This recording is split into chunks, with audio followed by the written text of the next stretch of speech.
Honda vous présente la spéciale du Salon de Genève 2016.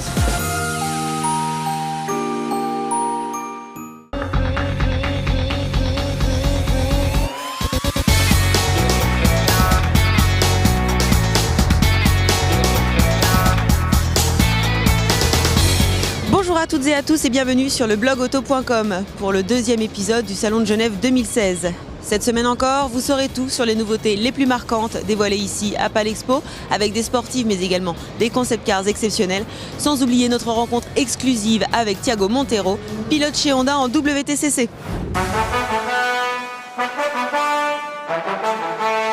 Pour démarrer, voici un petit tour d'horizon sur celle que vous croiserez le plus sur les routes. C'est le cas de la nouvelle Citroën Imeari restylée par Courrèges, juste derrière moi.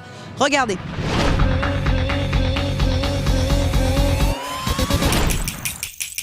Hybride, électrique ou tout simplement familiale, les voitures que vous croiserez sur les routes d'ici quelques mois se bousculent dans les allées de Palexpo.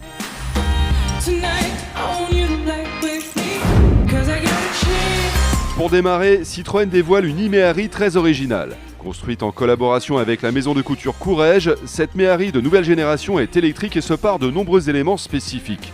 C'est le cas du volant et de la banquette, sans oublier la couleur blanche et quelques touches d'orange. Toutefois, si la Imeari doit arriver au printemps sur nos routes, cette version Courrèges ne devrait pas dépasser le stade de concept.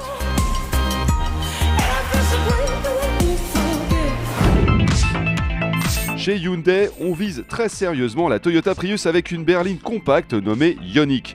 Dans cette version hybride rechargeable, la Ioniq embarque un moteur essence couplé à un moteur électrique pour 141 chevaux de puissance globale. Une fois chargée, elle peut parcourir 50 km en mode électrique, de quoi afficher seulement 32 grammes de CO2 en moyenne. Lancement début 2017.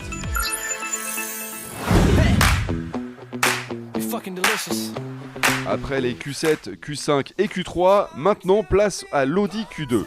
Le principe, partir d'une base d'Audi A3 Sportback et offrir un coup de crayon plus tourné vers les grands espaces. Long de 4,19 m, l'Audi Q2 devrait surtout aller chasser sur les terres du Mini Countryman, voire du Renault Captur. En entrée de gamme, on trouvera un bloc 1 litre, 3 cylindres de 116 chevaux pour culminer à 190 chevaux. Ticket d'entrée autour des 25 000 €. Lancement pour l'été prochain.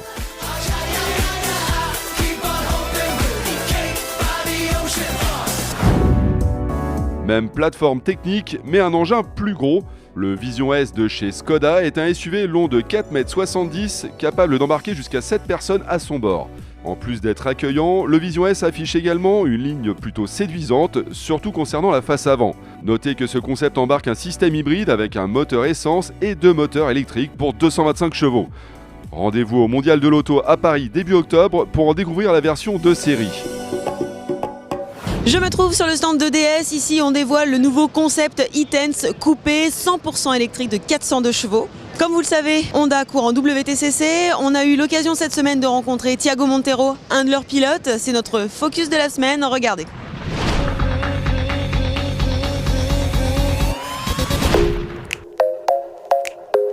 Acharné, c'est le mot à retenir pour Honda lors de la dernière saison 2015 en WTCC.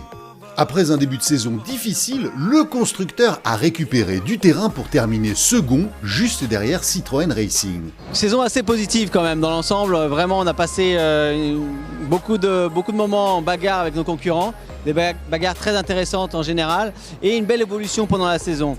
On a commencé un peu plus loin que prévu, que ce qu'on attendait, mais on a récupéré du terrain, on a beaucoup travaillé pendant la saison pour récupérer cette différence. 3 victoires dans la saison, je ne peux pas me plaindre. Au total, pas mal de podiums aussi, donc assez positif, avec une envie énorme bien entendu d'évoluer et de continuer cette évolution surtout pour nous rapprocher de la concurrence. Pour 2016, le japonais entend bien s'offrir la plus haute marche du podium. Pour s'en donner les moyens, Honda a revu sa Civic de fond en comble. En effet, beaucoup de changements cet hiver. Je dirais même que ça a été peut-être l'hiver où on a eu le plus de changements au niveau moteur, au niveau aéro légèrement aussi, et au niveau technique du châssis proprement dit. Autre point essentiel pour la saison 2016, 3 voitures seront désormais de la partie, avec 2 nouveaux coéquipiers pour le pilote portugais. C'est vrai que c'est la première fois qu'il y a un vrai changement au niveau des pilotes chez Honda depuis le début du projet. Donc c'est toujours un peu spécial de perdre un grand pilote, un grand ami comme Gabriel Tarquini. Mais la course c'est comme ça, la compétition c'est comme ça. Et on a eu donc 2 nouvelles acquisitions. Norbert Michlich qui faisait partie un peu de la famille, était déjà proche de la famille Honda bien entendu.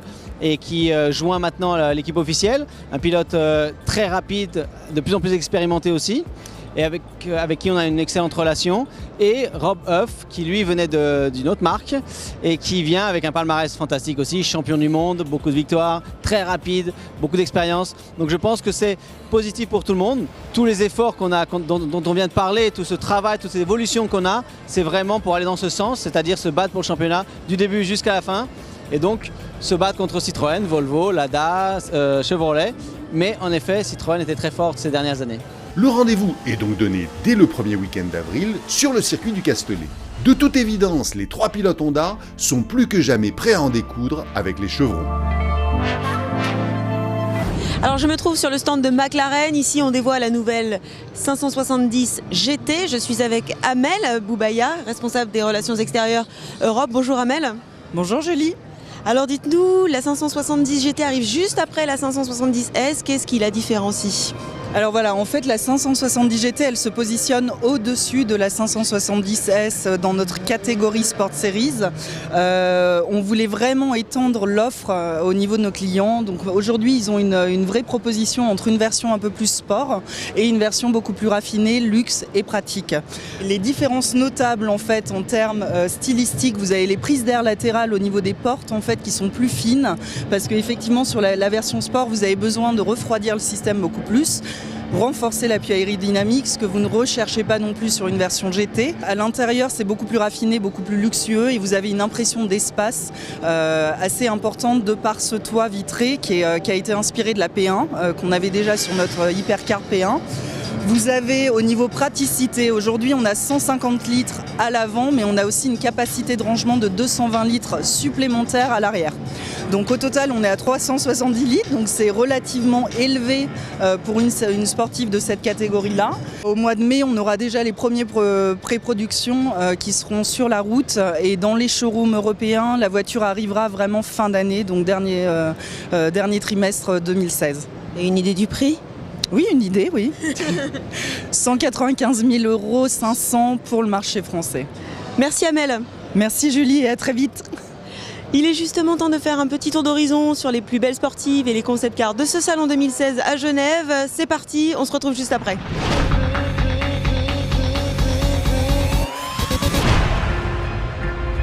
C'est en effet à Genève que les sportives les plus spectaculaires se dévoilent. Tour d'horizon sur les stands les plus prestigieux.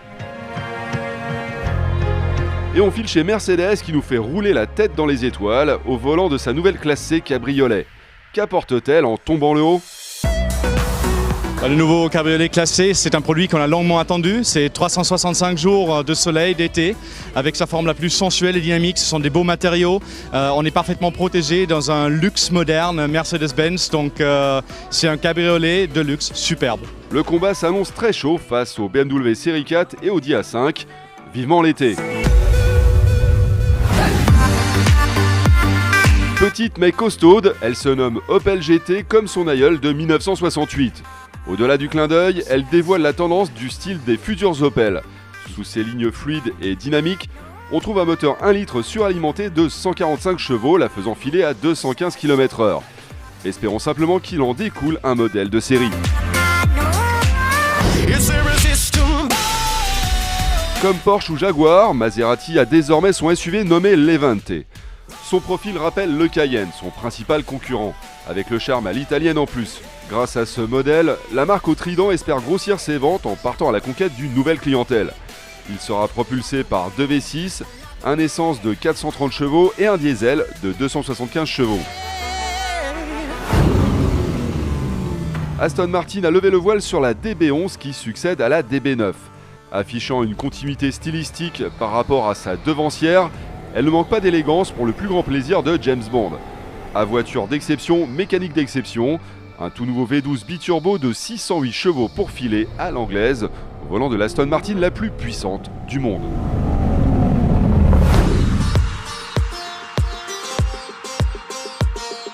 la marque au cheval cabré choisit Genève pour présenter son dernier bébé.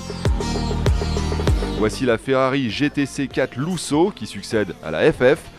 Elle arbore un regard plus moderne et peaufine son aérodynamisme.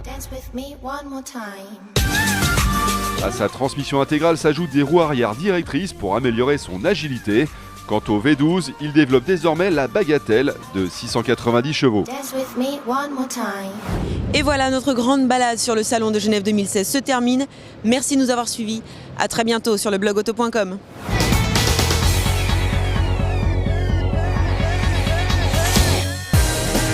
Honda vous a présenté la spéciale du Salon de Genève 2016.